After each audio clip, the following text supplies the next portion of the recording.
Okay, let's jump right into this fascinating explainer.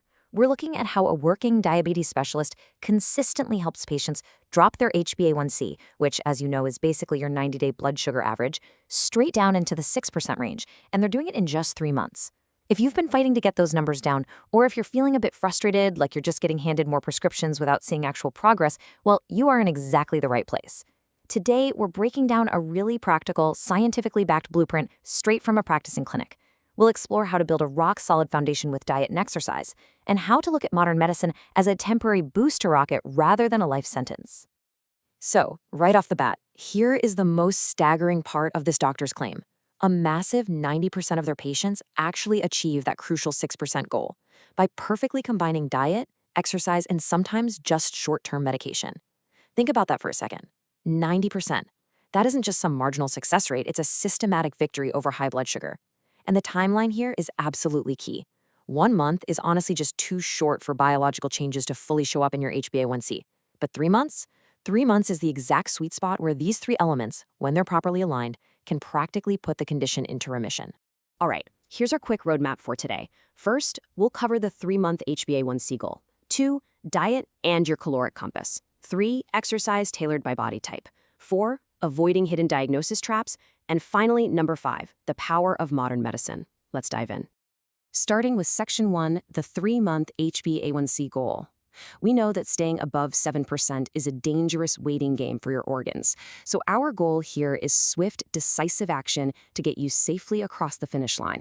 Now, depending on your unique body and your medical history, you're going to fall into one of 3 categories to get to that 6% range. Some folks can hit the goal with just diet and exercise alone. Others might need lifelong medication to support those lifestyle changes. But it's that third option, using medication strictly as a short-term tool to reach remission, that is a total game changer. Instead of viewing meds as this permanent crutch you're stuck with forever, we're looking at them as temporary scaffolding. They hold you up while you rebuild your metabolic house, and once that house is stable, the scaffolding comes down. Moving on to Section 2, diet, your caloric compass. Look, before we even start talking about fasting or the newest drugs, we have to establish this bedrock. The doctor points out a really core problem here. Trying to lower your blood sugar without knowing your exact daily caloric needs is literally like wandering aimlessly into a desert. You are absolutely going to get lost. So many patients show up at clinics just exhausted, right? They're restricting this food, banning that food, but they have zero idea what their actual caloric target even is. They're essentially fighting a battle blindfolded.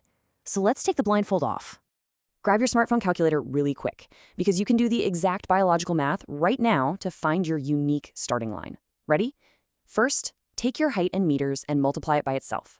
Then, multiply that result by 22. That gives you your scientifically ideal weight in kilograms.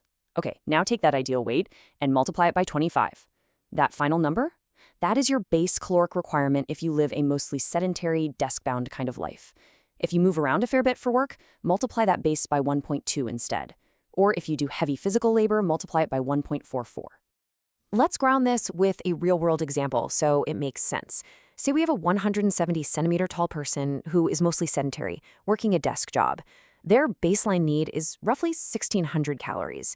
You have got to know this standard before you even start stressing over whether carbs are the enemy or if snacking on nuts is good or bad. Because look, if that 170-centimeter person is eating 2,500 calories a day, no amount of healthy, low-carb eating is going to fix their blood sugar. The total energy load is simply too high. You have to establish your compass first, and then build your dietary choices around that specific number. Which brings us to Section 3, exercise tailored by body type. Because a one-size-fits-all workout plan, it just doesn't work for blood sugar management. Your strategy depends entirely on the body you have right now. For instance, if you're on the thinner side, your elevated blood sugar is highly likely tied to genetics, aging, and the lack of muscle mass. So for you, cardio is actually not the priority. You must focus strictly on building muscle. On the flip side, if you're carrying extra weight, the exact type of exercise you do matters way less than the simple act of doing it. For obese patients, whether it's cardio or strength training, the mandate is simple: just move. Honestly, just banning elevators and escalators from your life will yield massive, measurable results in your HbA1c over those 3 months. To really grasp why this works, you need to understand this fundamental biological mechanism. Muscle is essentially the body's hidden sugar storage vault. The more muscle mass you have, the easier and faster your blood sugar drops. Why? Because muscle tissue literally pulls excess sugar directly out of your bloodstream to store it away for energy. Thin patients with diabetes often just don't have enough vault space to store the sugar they're consuming. So we need to build you a bigger vault. And the best part? You don't need some fancy expensive gym membership to build this vault. Forget doing endless sit-ups or crunches. Those target tiny muscle groups. The ultimate daily hack here is stair climbing. In fact, if you skip just one step while climbing stairs, you are effectively doing a continuous set of Bulgarian split squats that perfectly and efficiently targets your quads and your glutes, which are the absolute powerhouses of your body. Let me ask you a quick question to really drive home why taking the stairs is so crucial. How much of your total muscle mass do you think is located in your lower body, below your pelvis? Is it 30%, 50%, or 60%? Think about your daily movements and where your true strength actually comes from. Well, if you guessed 60%, you hit the nail on the head. Over 60% of human muscle mass is packed right into your legs and glutes. This means if you want to expand your sugar storage vault quickly, you absolutely must train your lower body. Doing crunches to lower your blood sugar is just biologically inefficient because those abdominal muscles are comparatively tiny. Train the massive muscles in your legs, and you will see a much faster drop in your circulating blood sugar. Let's look at Section 4, Avoiding Hidden Diagnosis Traps. Because we have to ask, what happens if you map your calories, you're climbing the stairs every day, and your HbA1c still won't budge after 3 months? If you're doing all the right work and still not seeing results, you might be caught in a hidden diagnosis trap. Sometimes the initial diagnosis is just slightly off. For example, you might actually have a form of type 1 diabetes. That means your pancreas isn't producing insulin at all. So lifestyle changes alone just won't cut it. You absolutely require insulin therapy. Another really serious trap is hidden illnesses. Things like undiagnosed cancers, particularly pancreatic, liver, or colon cancer, can cause massive, completely unexplained spikes in your blood sugar. So if the blueprint isn't working, consider it a glaring red flag that you need to go back to your doctor and look deeper. And that leads us perfectly into Section 5, the power of modern medicine. For those who have the basics locked in but still need a push, the medical advancements we have today are nothing short of miraculous. We'll start with the gold standard, metformin, sometimes known as metaglucro. It's almost always the first choice because its mechanism is just brilliant. It simply stops your liver from dumping excess unneeded sugar into your bloodstream. It doesn't cause weight gain, it's highly effective, and, astonishingly, in places like Japan, it costs only about 3 yen, literally mere pennies, per pill with insurance. It is accessible, it works, and it's a perfect starting accelerant. Then we have newer, cutting-edge options like Twimigi. This is a fantastic new Japanese drug with a really fascinating origin story. It was originally designed simply to be a version of metformin that prevented certain rare side effects. But during development, they discovered this magical secondary effect. It actively activates your cell's mitochondria, those are your tiny energy factories, and simultaneously increases your body's own insulin output. So it attacks the problem from 2 distinct angles at once. Incredible, right? And then there are SGLT2 inhibitors. Honestly, this class of drugs sounds like pure science fiction.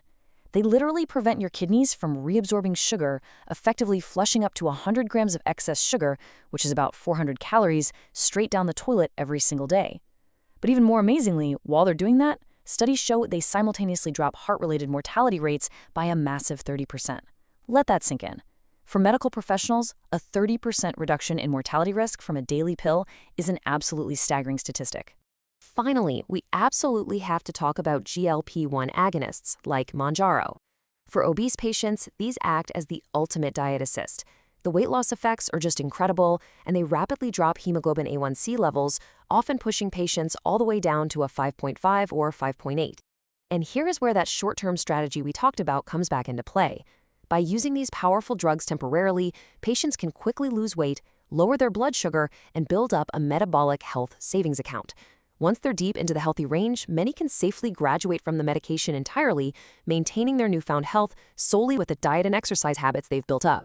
But listen, to utilize these tools properly, you really need the right guide. As the doctor perfectly puts it, you wouldn't go to a BBQ restaurant and order sushi. You have to find a true, dedicated diabetes specialist who understands these specific modern tools and exactly how to apply them. A general practitioner is fantastic for general ailments, for sure, but they might not have the precise, updated menu of treatments you need to rapidly reverse your blood sugar issues. You really need to seek out the specialist. So we've covered the map today. You know exactly how to calculate your caloric needs. You know that if you're thin, you must build your muscle vault. And if you have extra weight, you need to conquer those stairs. And you understand that modern medication can be a powerful, short-term bridge to lasting health. You now have the exact blueprint to reach that 6% range in just 3 months. So my final question to you is this. Are you going to use modern medicine as a lifelong crutch, or are you ready to use it as a temporary rocket booster to rebuild your own metabolic foundation? What's your first step going to be today? Thanks so much for joining me on this explainer, and I will see you next time.